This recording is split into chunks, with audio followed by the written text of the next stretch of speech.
Welcome to episode 1 of our 8-part series exploring the architecture of narcissistic abuse and how you can protect yourself.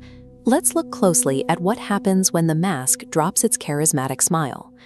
While the term narcissist is often used as a synonym for vanity, the clinical reality of the disorder involves a complex, rigid architecture of personality functioning that dictates every cognitive and behavioral pattern. We are looking at the mask of perfection.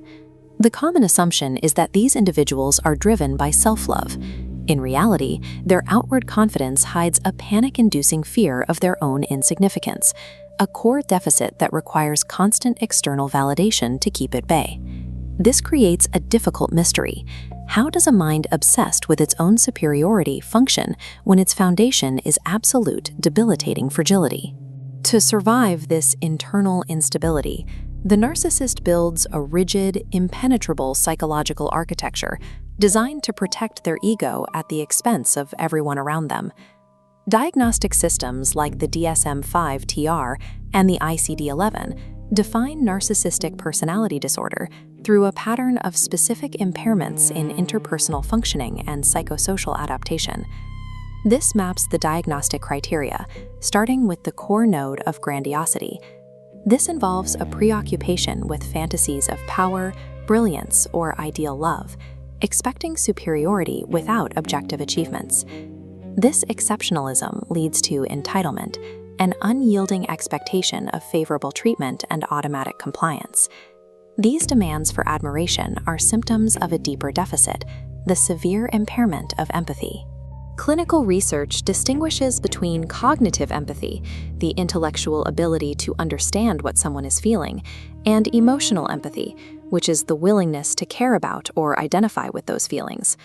Narcissists often possess acute cognitive empathy, allowing them to read others' reactions with surgical precision.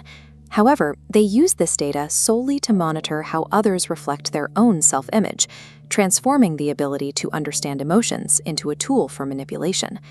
Because of this empathy vacuum, the narcissist does not see people as autonomous individuals.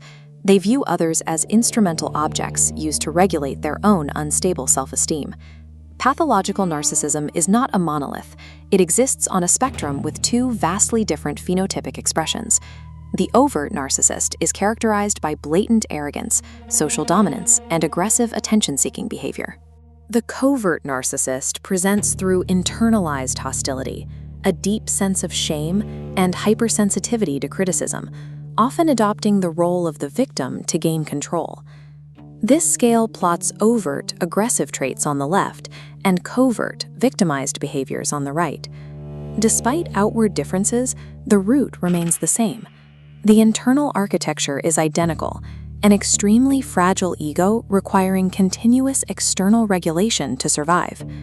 A narcissist's shift between grandiose and vulnerable states depends entirely on whether their environment is maintaining their required self-image, making them highly unpredictable emotional predators.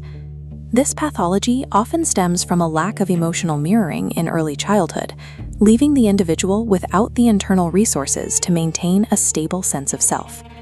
Maintaining the mask of perfection is a constant, relentless expenditure of energy. Because their internal battery is effectively broken, they are forced to plug into external sources to sustain their grandiose construct.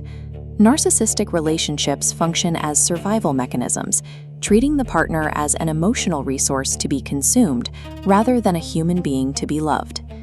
In episode 2, we will look at the fuel to understand exactly what narcissists want from you and how they get it. If you found this clinical breakdown helpful, please subscribe and leave a comment below.